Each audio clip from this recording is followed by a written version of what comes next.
Hello, and welcome to our first conversation.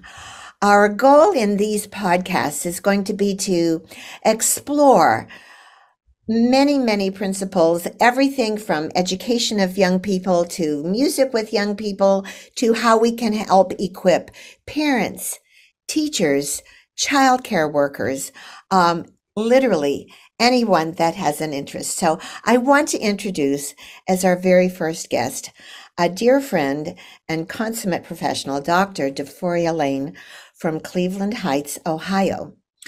Dr. Lane is a music therapist, which in and of itself is just such an adventure, not only of working with young people and helping them unlock uh, things that might be captured inside, but to unlock access to those areas, but also to give them the equipment to reach for the stars, to discover dignity, maybe if they haven't been privileged to have that.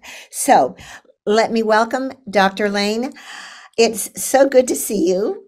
Uh, Tell us a little bit about some of the work of a music therapist. What do you do? How do you do it? Where do you do it? And how can we learn from that? Well, greetings and thank you very much for letting me be your first guest. The life of a music therapist is really beyond explanation to me. It has been a true gift over time. I've been in the profession for almost 45 years, and it has never stopped embracing me and teaching me. One of the first jobs I had as a music therapist was to work at a developmental center for children with cognitive and physical developmental delays. Children from ages 4 to about 20, maybe 18 and 19, but IQs of 50 and below, and multiple physical handicaps. Some of them were unable to speak, others would sing up a storm. Um, we tried very hard to get the children to learn to interact with each other. In the spirit of music, I would invite them into my room in classrooms. We had about 18 different classes. And one of the first things was to simply connect with them, to get some eye contact, or to be able to wait until I extended an instrument their way, or to reach, to grasp, to hold, to share. And these children learned so quickly with music. It was fun. It was meaningful in terms of a sense of well being and accomplishment. Um, I'm full of applauses and hugs and kisses. And oh my goodness, look at you. So there were so many wonderful ways of using music. Now, for those that were able, I created a choir. I took robes from my church to use during our performances. I took them to a mall during Christmas time. We stood tall and we learned to sing and sign a song. So, jingle bells, or I'm dreaming of a white Christmas. So, they learned to sign familiar songs so that those who were watching, not we weren't the most melodious choir, but they did get as many words, and they were so proud of themselves for being able to have an audience gather in a mall and watch them. Um, we eventually went into small um, classrooms in schools, high schools, elementary schools, and what it did, and nursing homes as well, and businesses that were out near our area. And I think the beauty of people who ordinarily would have no interaction with these children began to respect them, open their arms to them, and the children felt that sense of confidence too. So those are just some of the ways, and I see music as having so many, creating the opportunities for so much growth and development in our lives. Wow. Oh, I forgot to tell you, after 7 years of working in the developmental center, I was offered the opportunity to work in one of our premier hospitals here in Cleveland, University Hospitals Case Medical Center. And I spent 40 years working there with patients, those in intensive care, those with cancer, those with all kinds of mental disorders, etc.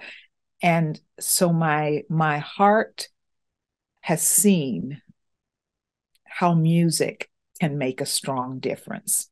And I see that applicable all over the world, quite frankly, like with the work that you're doing, Connie. Yes. Wow, some of those stories remind me of some of the work that I did in the 1990s after the Romanian Revolution.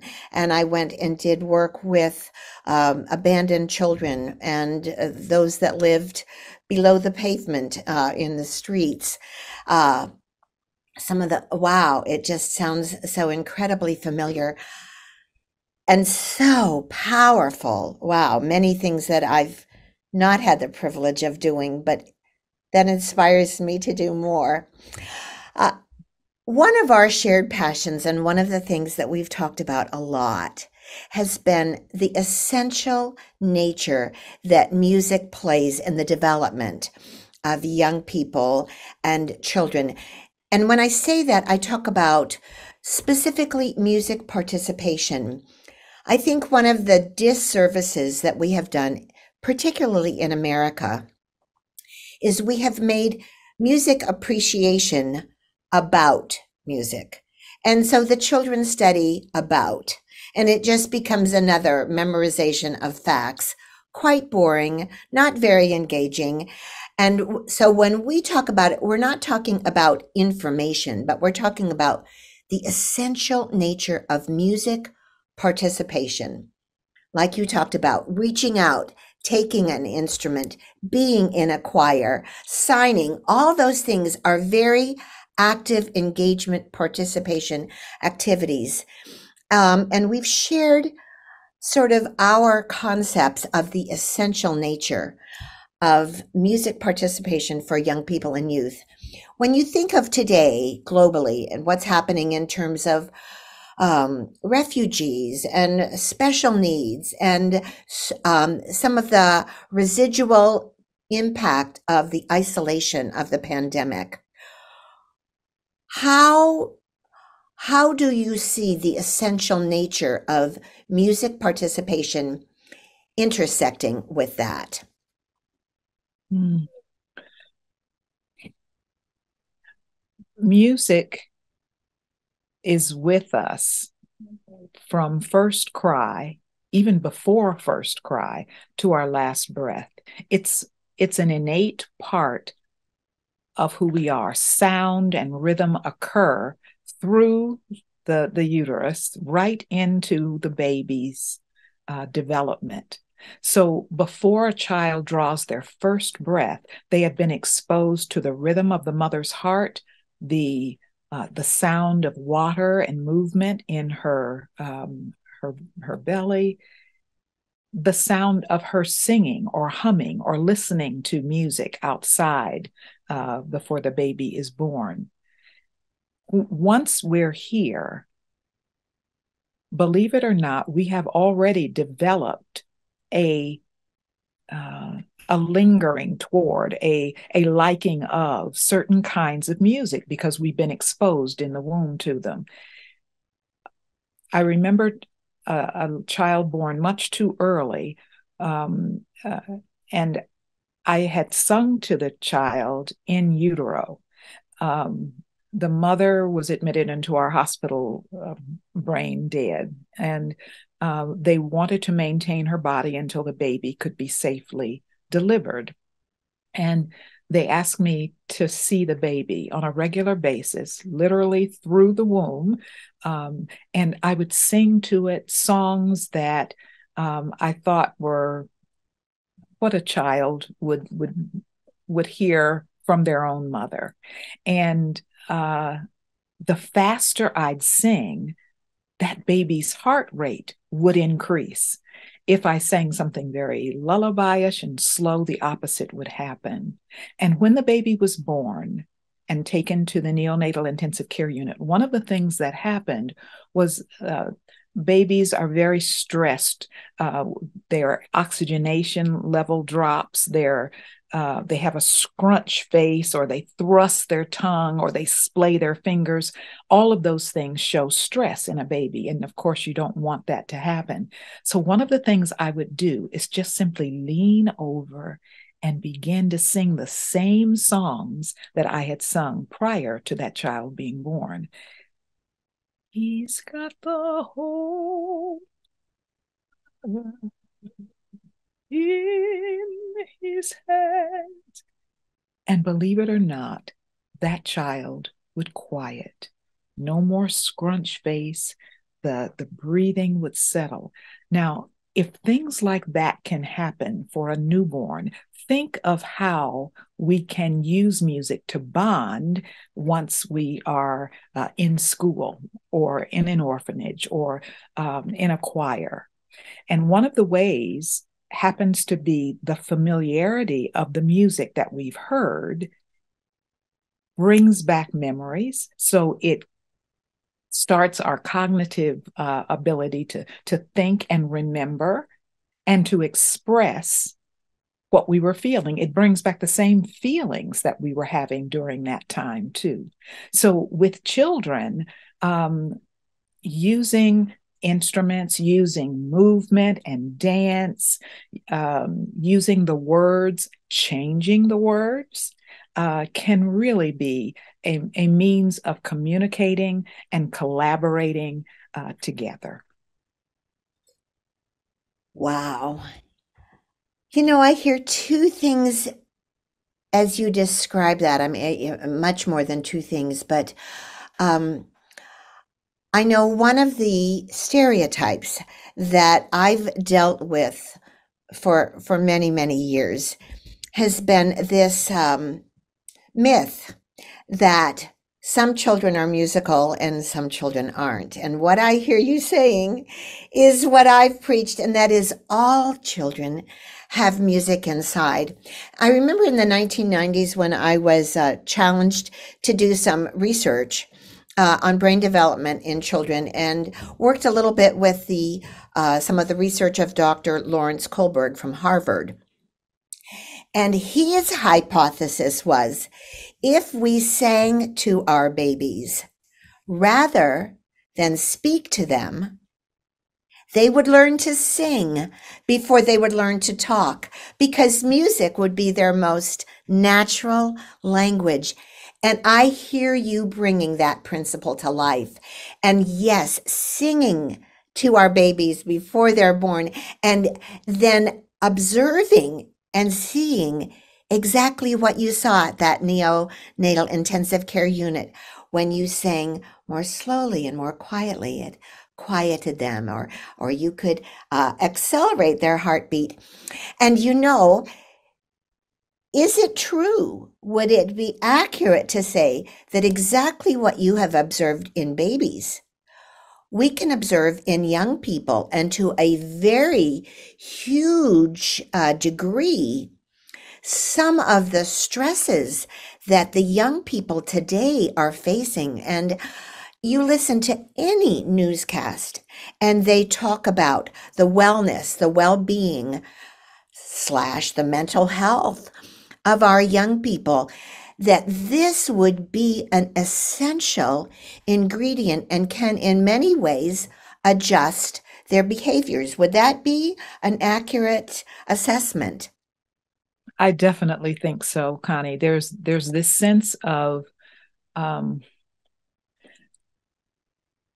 what a difference this world is since COVID, since all of the things that have been happening with schools and teens and abuses and trafficking and all of that, and war. But the beauty is that music can trigger our bodies hormonally. For example, the things that make us feel happy, those what I call our happy hormones, dopamine, our endorphins, all of those things.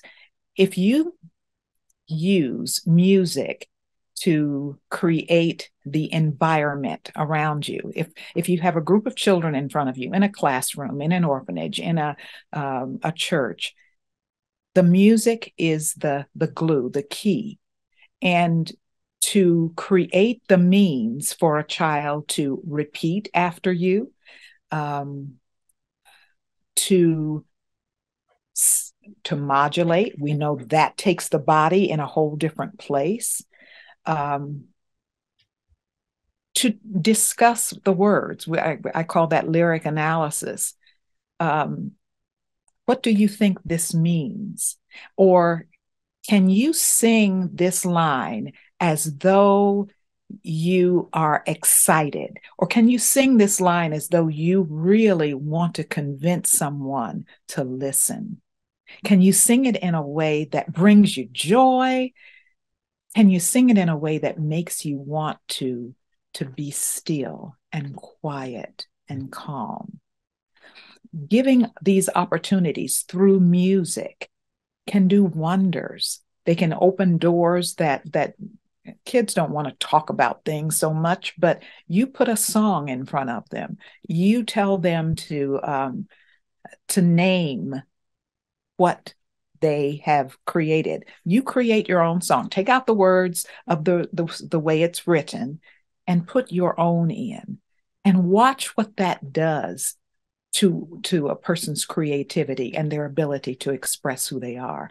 So yes, I think what we've been through in many nations and the gift that music can bring to us in order to open those doors again, or to be able to listen and hear and express who we are and what we think and what we want, the hope we long for, would definitely, music is prime for that kind of interaction.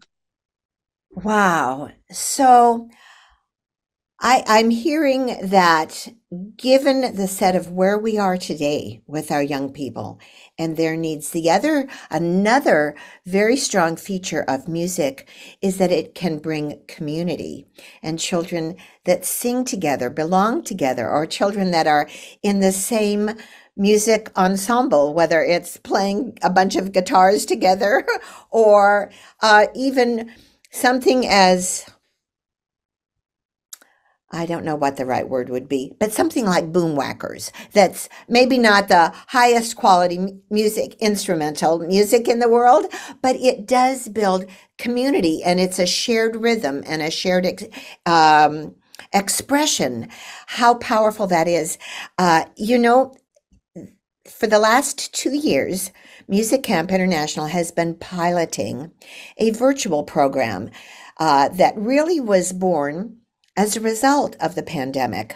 We needed to pivot to a new approach so that we could still do some of this work that we have alluded to in terms of giving children dignity and hope and self-confidence and a means of expression and community and academic achievement and language achievement and math achievement and all those incredible benefits that we know come from involving a young person in music. And we developed a program called Musetics International, and right now we're working in 4 orphanages in India. We're also working in Africa and the US and Eastern Europe, and we're in the process of really developing a global program so that children all over the world can do it. Last week, I had a meeting with the headmasters of the various orphanages where we've been working with children. And it was for feedback. And I had told them that anything was legal. And I remember asking Father Edward, who is the headmaster at an orphanage in New Delhi, India. This is an orphanage for boys. They have about 120, 125 residents. And the name of it is Ashalayam, which literally means a house of hope, which when I heard that, I thought, what a phenomenal name for an orphanage. But I asked Father Edward, talk to me about what you see with the boys that have done music. His response blew me away. And he talked about some of the very same things that you have brought up. But these are teenage boys, 15, 16, 17, you know, not with any particularly noted either developmental or health delays, but just boys in a situation that needed psychological development, emotional development, behavioral development, cognitive development, all of these things. And I thought it would be interesting to just give a little clip and let you hear Father Edward talk about what music did for these boys. So let's take a listen. Just a second here. Father, you've been with us now for 2 years. Tell us what you see with your boys. Music changes. No, it makes you calm down, makes you relate with yourself, first of all. You'll come to appreciate yourself, and music soothes your mind. Children begin to see things around and then feel things around. What is happening, and they're able to quieten themselves, speak very politely with other guys, and that changes comes in. Even the guys who are there with the music, they won't fight. They're not the fighters. The others who are not in music, they will be the one fighting. But those who learn music, they will not be fighting. They'll be more cool and calm. I've seen that. Therefore, I give more importance to music. Because music quietens you, makes you realize your own self. And that I have seen in myself, and I have seen the kids also. And I like to appreciate that. Father Edward, thank you so very much. Thank you for your work with the boys at Ashalayam, New Delhi. Thank you for the leadership with so many orphanages in India. We applaud you. We celebrate you.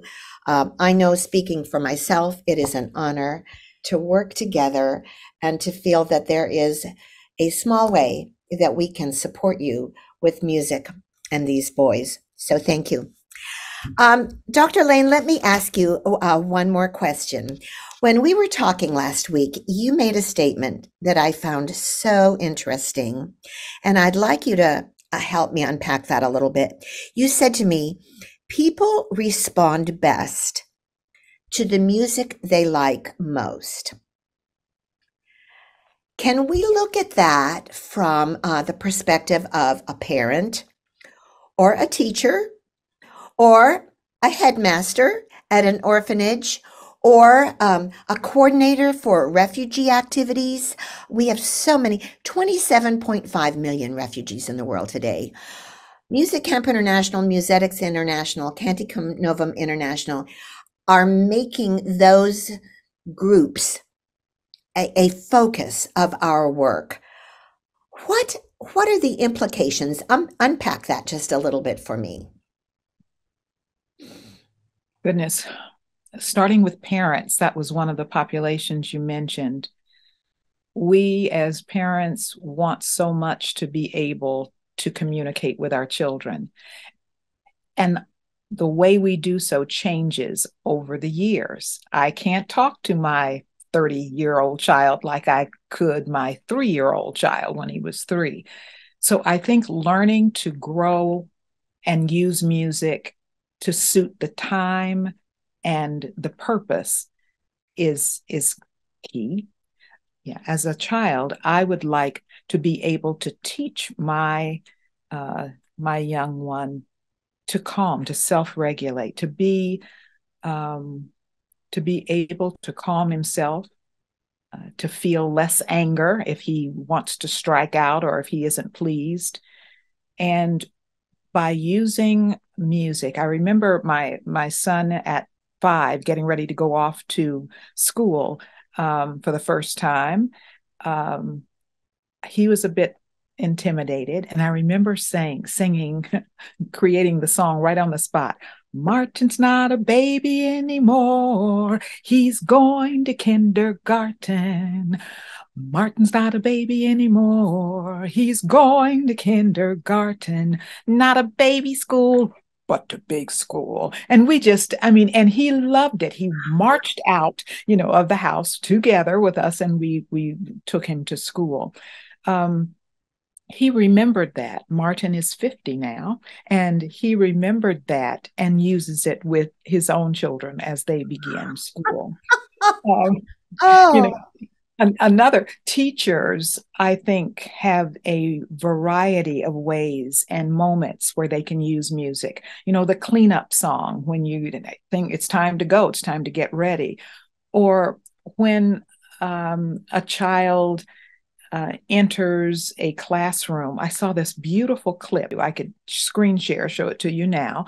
But there's this clip where when the children come in, the teacher's waiting at the door, and they each have, there's a chart right next to the door. If you touch the heart on the chart, it means I want a hug. If you touch the part with the little feet, it means you want to dance first with the teacher. And they do it for about 5 seconds and then enter the room. But you get a sense of where a child is and what they need, their love language, so to speak.